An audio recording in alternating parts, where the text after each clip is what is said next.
Aga. Fayyaadha. Fayya. Mee amma bakki itti argamtum seenaa isiitii fi haala yeroo san bakka kana ture bakki amma itti argamnu kun bakka awwaalcha rabbi taararamu jeneraalticha gooticha qabsaa ganama elemoo galtuuti. Isin yeroo san nama lubbuudhaan ture? Hayyee. Nama jiruun. Haalli akkam ture mee yeroo san ka ture? Haalli yeroo san ture haala akkam ture? Haalli yeroo san ture gaa isaanii lafa fagoo dhufee. Haya.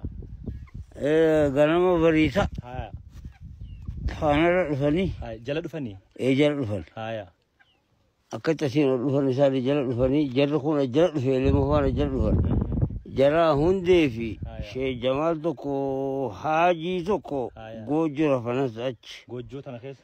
Goojjoo gamana lakke asiiti. Goojjoo gamana? Injirtu gaafa caakka bal'atu tun. Haya. Waan gaafatee na gaafatteeti. Waan gaafasii tammaatii miti ta gaafasii seenaadha. Eega. Amma gaa. Haya.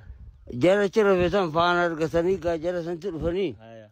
Jara santi qawwee dhukaasanii beekte. Hundee amattaqiifatti. Asii fiige gaa elemoo amma gurbaa tokko wajjin. Hayyee.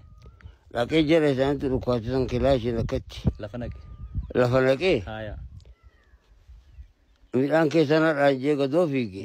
Hira gurbaan isa duuba asii fiige dhaye. Isaan dhaanii achitti dhaabee inni ganama san. Elemoon kunee. Dhaamee kufee. Hin kufnillee achi baheeti. Haya. Hanga dhukaasee buuda kufensa. Gaara kana gama bee.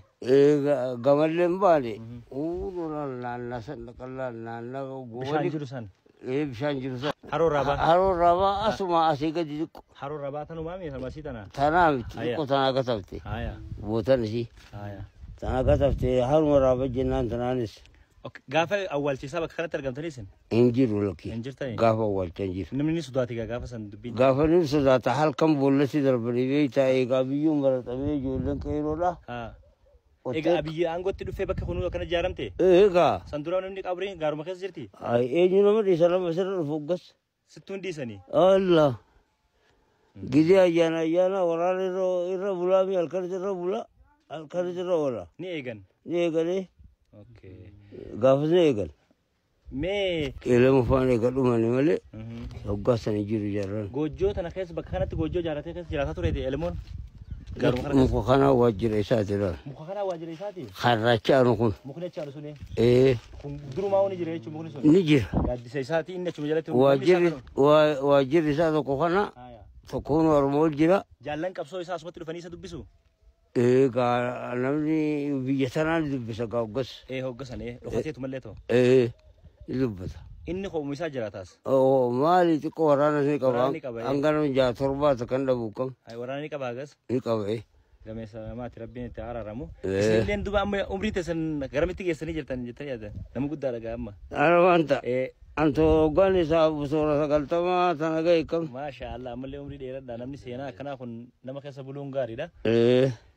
Egaa hordoftootaa fi daawwattoota keenya bakka kanatti kan argamne seenaa manguddoolee akkanaa kana osoo lubbuudhaan jiranii wanta kaleessa ija ofiitiin argan irraa gaafannee barannee dhaloonni seenaa dogoggoraa osoo hin taane seenaa dhugaadhaa argee baree hubatee akka irraa ol kaayyatuu fi godaambaan bakka akkanaa kana godaambaa akkanaa kanarratti silaa wanta bareeda ammallee waan bareedaa hojjetame kanaallee akka hojjetamu abdiidha qabna. Waggaa 6 har'aa dura qabrii elemoo galtuudhaa bakka itti awwaalame kanarratti argamanii akkanatti ta'anii seenaa elemoo dubbachuun yakka ture. Ajjechaaf si saaxila ture, hidhaaf si saaxila ture. Har'a garuu manguddoota akkasii bakka akkasitti barbaaddannee miilaaf gaaraaf laggeen baanee karaa makiinaan seennillee makiina dhaabnee as geenyeeti kan seenaa kana qorannee isiniin geenye kutaa itti waliin itti deemne isiniin jaa nagaan nu jiraadha.